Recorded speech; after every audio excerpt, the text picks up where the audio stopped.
বুধবাৰে দিনৰ 2 বজাত ধেমাজি উন্নয়ন খণ্ডত সৌদ অসম পঞ্চায়ত আৰু গ্ৰাম্য উন্নয়ন বিভাগৰ ঠিকাভিত্তিক কৰ্মচাৰীসকলৰ ধৰ্মঘট কাৰ্যসূচী পুৱা 9:30 পৰা আবেলি 4:30লৈকে অনুষ্ঠিত ধৰ্মঘট কাৰ্যসূচীৰ জৰিয়তে ঠিকাভিত্তিক কৰ্মচাৰীসকলক বৰ্তমান পোৱা বেতনৰ উপৰিও ন্যূনতম 30,000 টকাৰ এককালীন বেতন বৃদ্ধি কৰি সমকামৰ সমমৰ্যাদা প্ৰদান কৰা, প্ৰতি বছৰে ন্যূনতম 10% বেতন বৃদ্ধি স্থায়ীভাৱে প্ৰয়োগ কৰাৰ লগতে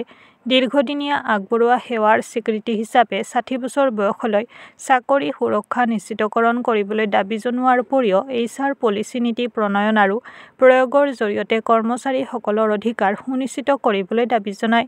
অতি সোনকালে চৰকাৰে এই দাবী মানি নল'লে প্ৰতিবাদী কাৰ্যসূচী চলি থাকিব বুলি জানিবলৈ দিয়ে। আমাৰ দাবীসমূহ হৈছে আমাৰ বিগত সময়ত আমি বিভিন্ন সময়ত চৰকাৰৰ ওচৰত আমাৰ বিভাগীয় মন্ত্ৰী বিভাগীয়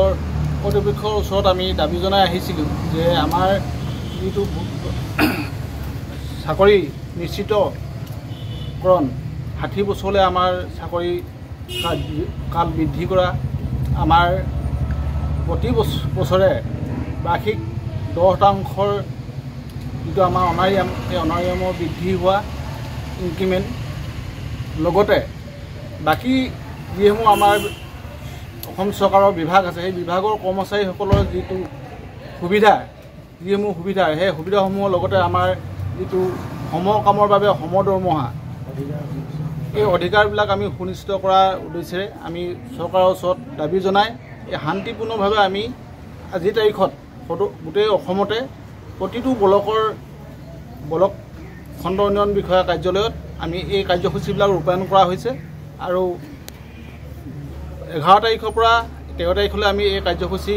আমি লোৱা আছে আৰু পৰৱৰ্তী পৰ্যায়ত আমি যদি চৰকাৰৰ ওচৰত আমি শুদ্ধৰ বিচাৰ নাপাওঁ তেতিয়াহ'লে আমি পৰৱৰ্তী পৰ্যায়ত এই কাৰ্যসূচী আৰু দীঘলীয়া কৰি যাবলৈ আমি বাধ্য হ'ম। লগতে আমি এইটো কথা ক'ব বিচাৰোঁ যে আমি কোনো ৰাজনৈতিক হেঁচা বা ৰাজনৈতিক কোনো কাৰ্যত আমি জড়িত নহয়, কিন্তু আমাৰ যিটো প্ৰাপ্য সেই প্ৰাপ্যৰ কাৰণে আমি আমাৰ দাবীখিনি চৰকাৰৰ ওচৰত আমি দৃষ্টিগোচৰ কৰাৰ উদ্দেশ্যে আমি ইয়াতে সমবেত হৈছোঁ আৰু এই কাৰ্যসূচী আমি চলাই আছোঁ। ধৰ্মঘট কেইটা বজাৰ পৰা কেইটা বজালৈ অনুষ্ঠিত কৰিছে? আমাৰ 9:30 বজাৰ পৰা 4:30 বজালৈকে অহাকালিও চলিব। যোৱা 11 তাৰিখৰ পৰা আমাৰ 13 তাৰিখলৈকে আমাৰ 3 দিনীয়া প্ৰথম কাৰ্যসূচী আছে। ইয়াৰ পিছতে আমাৰ 18-19 তাৰিখৰ পৰা আমি জিলা পৰ্যায়ত এই কাৰ্যসূচী গ্ৰহণ কৰা আছে। যদি তাৰ মাজতে আমাক চৰকাৰৰ ফালৰ পৰা কিবা